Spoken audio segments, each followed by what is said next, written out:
सबको जय मसीह की, यीशु मसीह के मधुर नाम में मेरे प्रियो। आज हम देखते हैं कि क्योंकि बुलाए हुए तो बहुत हैं लेकिन चुने हुए बहुत थोड़े हैं। मेरे प्रियो, हम देखते हैं सुसमाचार की घोषणा करना आम लोगों की बस का नहीं। सुसमाचार के बारे में प्रचार करना सबके बस का खीर नहीं बनता। हम वचन में पढ़ते हैं कि बुलाए हुए बहुत, पूरे पृथ्वी के लोग बुलाए हुए हैं। परम पिता परमेश्वर ने प्रभु यीशु मसीह से ऐसा प्यार किया और जगत से ऐसा प्यार किया कि अपने पुत्र प्रभु यीशु मसीह को जगत में भेजा ताकि उसके द्वारा जगत उद्धार पाए। हर एक व्यक्ति नाश न हो परंतु वो स्वर्ग के राज्य में मेरे प्रियो शामिल किए जाए। यदि हम और आप को परमेश्वर ने सुसमाचार प्रचार करने के लिए अभिषेक दिया है तो हमको और आपको दिन प्रतिदिन परमेश्वर के वचन से सीखने और सिखाने की ज़रूरत है और उनको समझाने की ज़रूरत है। जितने लोग मिनिस्ट्री फील्ड में साबित करते हैं कि वो मिनिस्ट्री फील्ड वास्तविक में करते हैं और हर एक राज्य में जा कर के सुसमाचार प्रचार करते हैं, वहाँ पर 4-5 या 100 या 200 कलीसिया भी स्थापित करते हैं, विश्वासी भी बनाते हैं प्रभु यीशु मसीह के अनुग्रह से, तो वो ये साबित कर दिए हैं कि वो चुने हुए हैं। चुने हुए का ये मतलब नहीं है कि उनका कपड़ा गंदा हो, उनके कपड़े पर धब्बा हो, नहीं। एक आयत हम पढ़ लेंगे। मत्ती रची सुसमाचार उसका 22 अध्याय का 14 पद में इस प्रकार से कहता है परमेश्वर का वचन, क्योंकि बुलाए हुए तो बहुत हैं। क्या? बुलाए हुए पूरे मानव जाति को प्रभु यीशु मसीह ने बुलाया है, परंतु चुने हुए बहुत थोड़े हैं। सबको परमेश्वर ने बुलाया है और सब लोग अपना वस्त्र को स्वच्छ नहीं रख पाते हैं। पर जैसा तुम्हारा बुलाने वाला पवित्र है, तुम भी अपने सारे चाल चलन में पवित्र बनो, क्योंकि मैं पवित्र हूँ, तुम पवित्र बनो। पवित्र परमेश्वर बुलाने वाला है और वो अपने लोगों को, अपने भाइयों को, अपने दोस्तों को वो पवित्र देखना चाहते हैं। पवित्र परमेश्वर पवित्र लोगों के जीवन में काम करता है। जो कलीसिया पवित्र है और जीवित है उसी को प्रभु यीशु मसीह लेकर के जाएगा स्वर्ग के राज्य में।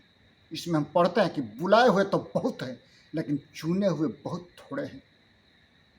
धनवान और लाजर की कहानी में हम पढ़ते हैं कि धनवान सुख विलास में लगा हुआ था लेकिन लाजर सुख विलास में लगा हुआ नहीं था, वो उसका जूठन चाटता था। मरा तो अब्राहम पिता की गोद में गया तो वो पुकार करके कहता है, मेरे प्रिय, आज हमको और आपको जब हम चुने हुए हैं तो उसके अनुसार फल लाना है। ये नहीं कि आप सोशल वर्कर या पीसीआई ये बन गए तो बड़का तो बुखार लिए हैं, कुछ नहीं किए हैं। जब तक कि आप अपने मिनिस्ट्री में साबित नहीं कर देते हैं कि आप सच में चुने हुए हैं। अपने वस्त्र को गंदा मत करिए, स्वच्छ रखिए, बोली और चाल चलन के द्वारा और चरित्र के द्वारा रखना है मेरे प्रिय। एक आयत तो हम और पढ़ लेंगे। मत्ती 7 के 13 पद में परमेश्वर का वचन इस प्रकार से कहता है,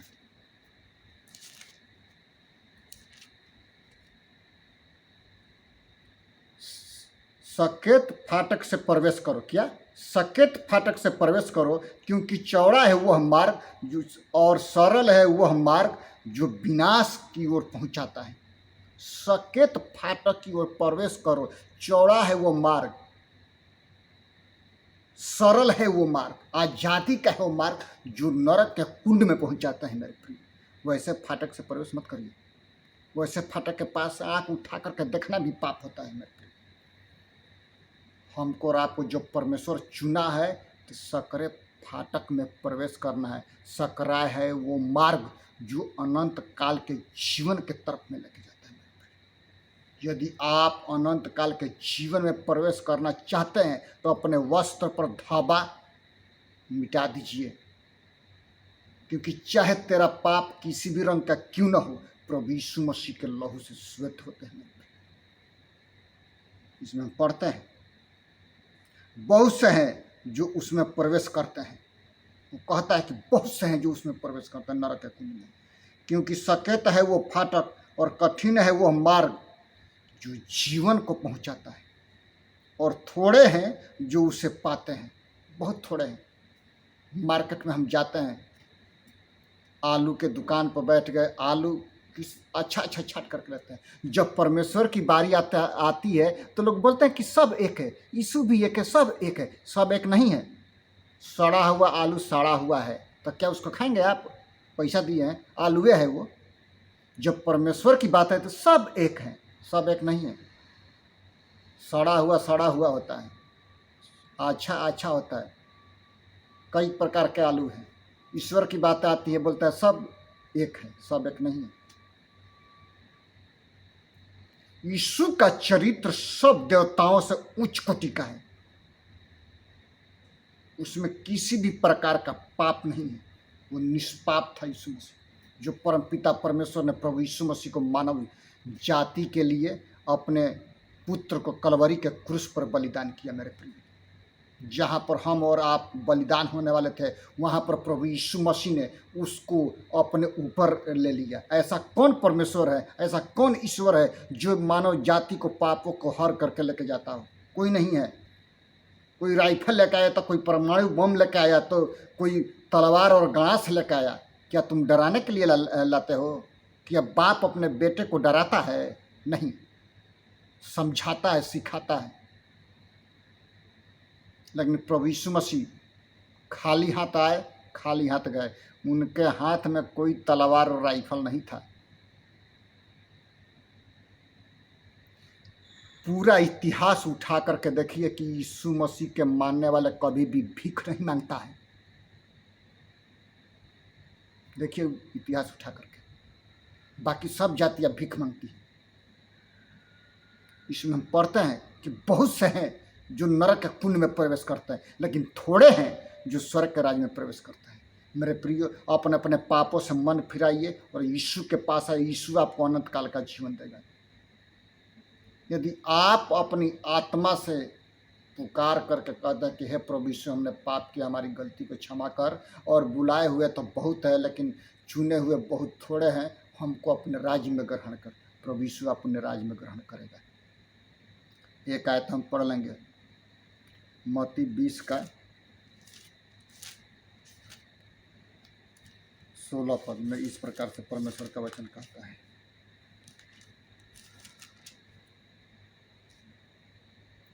इसी रीति से जो पिछले हैं वे पहले होंगे और जो पहले हैं वे पिछले होंगे। जो पिछले हैं वो पहले होंगे, जो पहले हैं वो पिछले होंगे। बुलाए हुए तो बहुत हैं लेकिन चुने हुए बहुत थोड़े हैं। मेरे प्रिय, हमको और आपको पश्चाताप करने की जरूरत है कि हे प्रभु यीशु, जब तू अपने राज्य में आए तो मुझे ग्रहण करना। एक आयत हम पढ़ लेंगे, लूका रचित सुसमाचार उसका 13 अध्याय 13 से 24। इस प्रकार से वचन कहता है, लूका 13 से 24। जब उसने उस पर हाथ रखे और वह तुरंत सीधी हो गई और परमेश्वर की बड़ाई करने लगी, इसलिए कि यीशु ने सप्त के दिन उसे अच्छा किया था। आराधनालय का सरदार रिसिया कर लोगों से कहने लगा, 6 दिन है जिनमें हम काम कर सकते हैं। सोचिए, वो शैतान के बंधन में थी और उसको यीशु ने सप्त के दिन चंगा किया। तो क्या यदि सप्त के दिन गाय भैंस यदि कुआं में गिर जाए तो लोग उठाएगा? नहीं उठाएगा। आपका लड़का यदि कुआं में गिर जाए तो छोड़ देंगे? वे लोग अपना धर्म उपदेशक सिखाते थे, सदुकी फरीसी। लेकिन यीशु मसीह कहते हैं कि जो अगले हैं वो पिछले होंगे, जो पिछले हैं वो अगले होंगे। बुलाए हुए तो बहुत हैं, बहुत चुने हुए बहुत थोड़े हैं।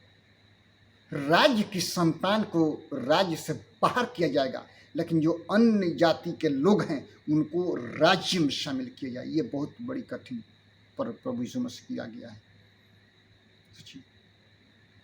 हम वचन पढ़ते हैं, प्रचार करते हैं, घमंड से भर जाते हैं, व्यभिचार करते हैं, पवित्र पाप होता है। मेरे वैसा नहीं करना। अपने चरित्र में दाग लगने मत देना। चाहे दुनिया पलट जाए तो पलट जाए, चाहे आपका परिवार छोड़ दे तो छोड़ दे, आपका रिश्तेदार भाग जाए तो भाग जाए, आपकी पत्नी भाग जाए तो भाग जाए, अपने चरित्र में किसी भी प्रकार का झुर्री और दाग लगने मत देना, क्योंकि स्वर्ग के राज्य में प्रभु यीशु मसीह आपको लेकर जाएगा। सोचिए, बुलाए हुए तो बहुत हैं, लेकिन चुने हुए बहुत थोड़े हैं जो स्वर्ग के राज्य में प्रवेश करेंगे। पूरा मानव जाति को यीशु बुलाता है, लेकिन यीशु की आज्ञाएं बहुत कठिन हैं, जो लोग पालन करने से कतरा जाते हैं और भाग जाते हैं, और जो थोड़े हैं वे लोग पालन करते हैं। 10 कुंवारियों की कहानी में आज आप लोग अच्छे तरह से जानते हैं कि क्या करना है क्या नहीं। क्या प्रभु यीशु आपको चुना है तो पाप मत करो, बेविचार मत करो, चोरी मत करो, झूठ मत बोलो, अपने मित्र से झूठ मत बोलो। ये ना बोलो कि मैं काम लगा दूंगा और फ़ोन से बातें मत करो। आपका स्थान कहाँ है ये सीखो और समझो, क्योंकि परमेश्वर का वचन बाप का बपौटी नहीं है। प्रभु यीशु मसीह आपके बाप का रखवाला नहीं है कि बार बार आएगा, बार बार वो क्रूस पे चढ़ेगा। नहीं, जब आपने बपतिस्मा लिया पिता पुत्र पवित्र आत्मा के नाम से, तो उसमें आपको जोश था, चुने हुए थे। अब क्या हुआ? अब कौन सा पहाड़ गिर गया जो झूठ बोलने लगे और फिर पाप का दलदल में घुस गए? क्योंकि ये कहावत अच्छा पड़ती है कि जो सुअरिन है उसको मालिश करने से और क्रीम पर मारने से छोड़ेंगे तो सका के जा कर के वो कीचड़ में कूद जाएगी। क्या वही कीचड़ में जाना चाहते हैं? बुलाए हुए बहुत हैं, लेकिन चुने हुए बहुत थोड़े हैं। आप यदि चुने हुए हैं तो अपने अपने पापों से मन फिराइए और यीशु के पास आइए। यीशु आपको अनंत काल का जीवन देगा। एक आयत और हम पढ़ लेंगे, 2 पतरस 1 अध्याय का 10 पद। परमेश्वर का वचन इस प्रकार से कहता है,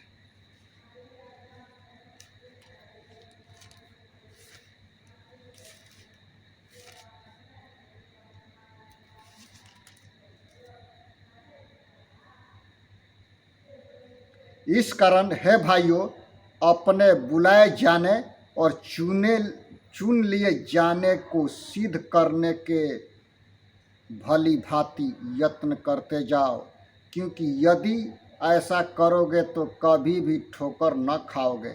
अपने बुलाए जाने सिद्ध होने के लिए दिन प्रतिदिन क्रियाशील रह। रोमियो 12 के 2 में संत पौलुस कहते हैं अपने आत्मिक बेटे तीमुथियुस को कि संसार के सदृश न बन, तुम्हारे बुद्धि के नए हो जाने से तुम्हारा चाल चलन बदलता जाए। हमको और आपको वो कहते हैं कि तुम्हारा चाल चलन यदि पवित्र है तो दिन प्रतिदिन बदलता जाए। और जब प्रभु यीशु मसीह आपके जीवन में काम किया है और आपने पिता पुत्र पवित्र आत्मा के नाम से बपतिस्मा है और आपको प्रभु यीशु मसीह ने बुला करके जब नियुक्त किया है, तो उस सिद्धता के तरफ में बढ़ना है। दिन प्रतिदिन वचनों में, प्रार्थना करने में, अपने भाई बहनों से दोस्ती करने में, प्रेम करने में सबसे आगे बढ़ चल। खास करके विश्वासी भाइयों बहनों के साथ प्रेम करो और उनको आगे बढ़ाओ, न कि उनका पैर खींचो। आज पास्टर एक दूसरे का पैर खींचने में लगे हुए हैं। सुधर जाओ। परमेश्वर ठट्ठ में नहीं उड़ाया जाता। जैसा बोओगे वैसा ही काटोगे। एक पास्टर दूसरे पास्टर को देख करके जलता है, एक विश्वासी दूसरे विश्वासी को देख करके जलता है, एक कलीसिया दूसरे कलीसिया को देख करके जलती है। नरक के कुंड में तुम जाओगे, नरक के आग में प्रभु यीशु डालेगा तुमको। कौन तुमको सिखा दिया ऊंच नीच के भेदभाव करने के लिए? क्या वही तुमने जो पहले का पुराना मनुष्य तत्व था उसको पहन लिया है? नरक का कुंड में से निकल करके फिर नरक में घुस गए हो। सुधर जाओ, अपने अपने पापों से मन फिराओ और यीशु मसीह के पास आओ और स्वर्ग में के राज्य में जाओ। मेरे प्रियो, आज बहुत से पास्टर हैं जो एक दूसरे को देख करके जलते हैं। जलने वालों, जलते रहोगे, नरक के कुंड में चले जाओगे। मन फिराओ, यीशु के पास आओ। यीशु आपको अनंत काल का जीवन देगा। यीशु आपको जीवन और मुक्ति देगा। इसमें हम पढ़ते हैं कि बुलाए हुए तो बहुत है, लेकिन चुने हुए बहुत थोड़े हैं। जो अगले हुए पिछले होंगे, जो पिछले हुए अगले होंगे। मेरे प्रिय, एक वचन और हम पढ़ लेंगे, प्रकाशित वाक्य 17 अध्याय का 14 पद में इस प्रकार से परमेश्वर का वचन कहता है, वे मेमने से लड़ेंगे और मेमना उन पर जय पाएगा। वे आपसे लड़ेंगे लेकिन आप उन पर जय पाएंगे, क्योंकि वो प्रभुओं का प्रभु और राजाओं का राजा कौन है? हमारा यीशु मसीह है। पर जैसा तुम्हारा बुलाने वाला पवित्र है, तुम भी अपने सारे चाल चलन में पवित्र बनो, क्योंकि वो पवित्र है, तुम पवित्र बनो। परमेश्वर पवित्र है, तुम पवित्र बनो।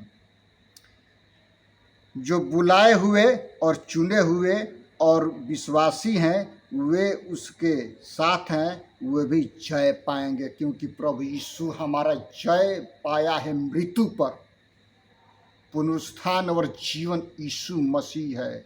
मेरे प्रियो, आँख कान खोल करके सुनना है और ईश्वर के राज्य में पहुंचना है।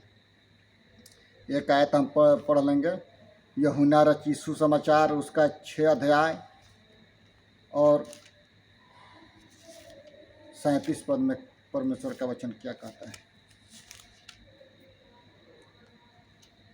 इस प्रकार से लिखा है,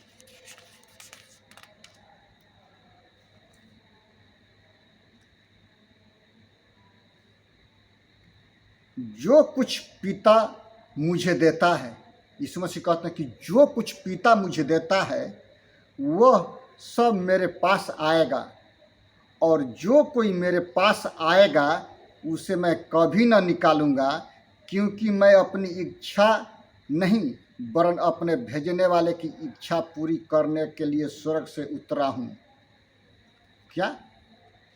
प्रभु यीशु मसीह अपनी इच्छा पूरी करने के लिए नहीं आया, और ना परम पिता परमेश्वर प्रभु यीशु मसीह को पृथ्वी पर भेजा अपनी इच्छा पूरी करने के लिए नहीं। परम पिता परमेश्वर की इच्छा पूरी करने के लिए पवित्र आत्मा की आदि शक्ति की सनातन का परम पिता परमेश्वर है। सनातनी हम लोग हैं मेरे प्रियो, सनातन परमेश्वर है, जो न आदि है न अंत है, एक समान है।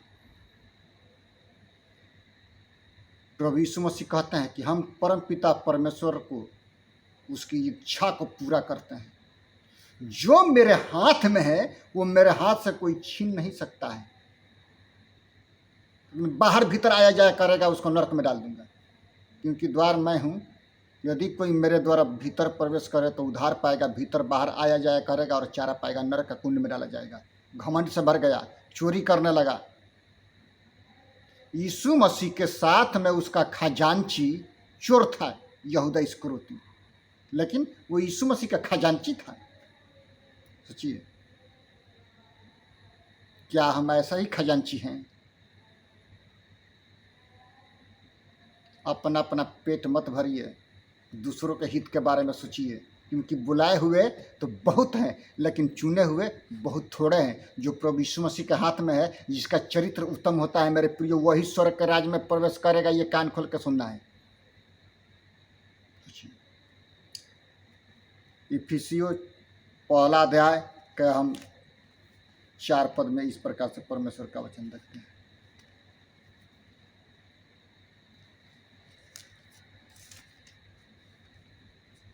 चार पद में, जैसा उसने हमें जगत की उत्पत्ति से पहले उसमें चुन लिया कि हम उसके निकट प्रेम और पवित्र और निर्दोष हों। सोचिए, जगत के उत्पत्ति से पहले हमको और आपको जो परमेश्वर ने चुना है, तो ये साबित करना है कि मेरा चरित्र उत्तम है, हमारे चरित्र में किसी प्रकार का दाग नहीं है। तब जाकर के प्रभु यीशु आपको अपने राज्य में ग्रहण करेंगे मेरे प्रिय। 5 पद में हम पढ़ते हैं, और अपनी इच्छा के भले अभिप्राय के अनुसार हमें अपने लिए पहले से ठहराया गया कि यीशु मसीह के द्वारा हम उसके लेपालक पुत्र हों। हम लेपालक पुत्र हैं प्रभु यीशु मसीह के द्वारा। हम परमेश्वर की संतान हैं प्रभु यीशु मसीह पर विश्वास करने के द्वारा, प्रभु यीशु मसीह को पहनने के द्वारा।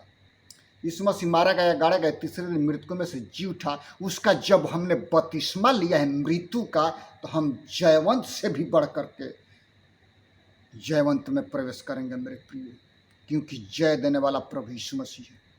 उद्धार का मार्ग, शांति का मार्ग, सब मार्गों में उत्तम मार्ग यीशु मार्ग यीशु मसीह है मेरे प्रिय। इसीलिए वो कहता है कि पुनरुत्थान और जीवन मैं हूँ, जगत की ज्योति मैं हूँ। जो नगर पर पहाड़ पर बसा हुआ है कोई छिप नहीं सकता है। एक बार की घटना है कि जब एलिशा सुनेम नगर से प्रवेश कर रहा था तो सुनेम के एक स्त्री बोली अपने पति से कि ए जी, ये परमेश्वर का दास जान पड़ता है, हम लोग छत पर एक कोठरी बनाएंगे और वहाँ पर टेबल वेबल सब कुछ व्यवस्था करके रखेंगे और वो आया जाया करेगा, यहाँ पर रेस्ट किया करेगा। उसके माथे पर परमेश्वर का दास लिखा हुआ नहीं था। उसका देखना, बोलना, चालना, आना जाना, उसके चलने का द्वारा मेरे प्रियो मालूम पड़ता था कि वो परमेश्वर का दास है। हमको और आपको देख करके, बोल चाल के द्वारा लोग जानने पाए कि सच में ये परमेश्वर का दास दासी है। प्रभु इन सारे वचनों से आपको और हमको आशीष दे। आइए प्रार्थना करें। पिता, हम धन्यवाद करते हैं सुंदर समय के लिए कि अभी तक बच्चा या पिता, हम आपको धन्यवाद करते हैं जितने इस वीडियो को देखते हैं उनके आत्मिक आंखों को खोल दे पिता, कि आपके प्रतिरूप को देख सके पिता, उनके जीवन में परिवर्तन कीजिए। यदि किसी भी बीमारी के हालात में, किसी भी काम के तलाश में, उनको अच्छा से अच्छा काम दीजिए, उनके मनोकामना को पूरा कीजिए स्वर्ग से पिता, उनकी प्रार्थनाओं का उत्तर जल्द से जल्द दीजिए पिता। पूरे भारतवर्ष के शासन व्यवस्था को, इसराइल जाति को पिता, पुत्र, पवित्र आत्मा के नाम से आशीषित करते हैं। मैं अपने आप को, अपने मैडम को, दोनों बच्चों को तेरे लहू में छिपाते हैं, आप आशीष कीजिए महान प्रभु। प्रभाकर भाई, फ्रांसिस भाई के साथ होना, जो विभिन्न क्षेत्रों में जाकर के प्रचार करते हैं, उनके चारों तरफ इसी तरह लहू का हम कवर करते हैं पिता। डेविड फादर को आपके हाथों में देते हैं, उनके पूरे परिवारों को आपके लहू में छिपाता है, आप आशीष कीजिए। जब आपका दूसरा आगमन हो खुदावंद, हमारा सारा परिवार आपके राज्य में शामिल किया जाए पिता। धन्यवाद करते हैं, स्तुति करते हैं, प्रशंसा करते हैं महान प्रभु। सारा आदर महिमा पिता हम आपको देते हैं खुदावंद, आपके बेटे प्रभु यीशु मसीह के नाम से मांगते हैं, आमीन। यीशु मसीह का अनुग्रह, परमेश्वर पिता का प्रेम और पवित्र आत्मा की संगति और सौभाग्यता अब से लेकर के आने वाले दिनों तक होती रहे, आमीन। सबको जय मसीह की मेरे प्रियो। प्रभु